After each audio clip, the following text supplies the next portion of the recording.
શક્તિપીઠ અંબાજી બની રહ્યું છે વિશ્વ કક્ષાનું ધામ। 1632 કરોડના ખર્ચે રીડેવલપમેન્ટ પ્રોજેક્ટની કામગીરી ચાલી રહી છે।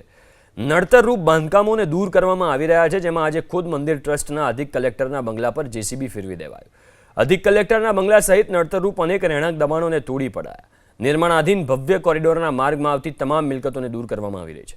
પ્રશાસનના અનુસાર કોઈ પણ ભેદભાવ વિના કામગીરી કરવામાં આવી રહી છે। ગુજરાતના પ્રસિદ્ધ શક્તિપીઠ અંબાજી ખાતે શક્તિ કોરિડોરનું ખાતમુહૂર્ત ફેબ્રુઆરી માસમાં જ માનનીય મુખ્યમંત્રી સાહેબ દ્વારા કરવામાં આવ્યું હતું અને શક્તિ કોરિડોરનું કામ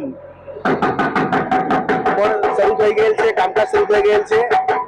એમાં જે દર્શનીય ચોક બનવાનો છે, જે હોલિડે હોમ વાળી જૂની જગ્યા હતી, જે હોલિડે હોમ ધર્મશાળા મંદિર ટ્રસ્ટની જે હતી એ આપણે થોડાક સમય પહેલા જ આપણે ડિમોલિશ કરી નાખી છે। આપ જોઈ શકો છો કે જે વેવરદાસજીનો જે બંગલો છે માતાજી ટ્રસ્ટનો વેવરદાસજી ક્વાર્ટર, એ બંગલાને પણ એ બંગલો પણ આ પ્રોજેક્ટના વચ્ચે આવતો હતો, દશેરી ચોકમાં વચ્ચે આવતો હોવાથી એ પણ આ પ્રોજેક્ટના ભાગરૂપે આ બંગલો પણ તોડવાનું નક્કી થયેલું અને આજે એ બંગલાનું ડિમોલિશનનું કામ શરૂ કરેલું છે। આગામી 2-3 દિવસમાં આ બંગલા આ જે વેવરદાર બંગલો છે એ તોડવાનું કામ, ડિમોલિશનનું કામ 2-3 દિવસમાં પૂર્ણ કરી દેવામાં આવશે।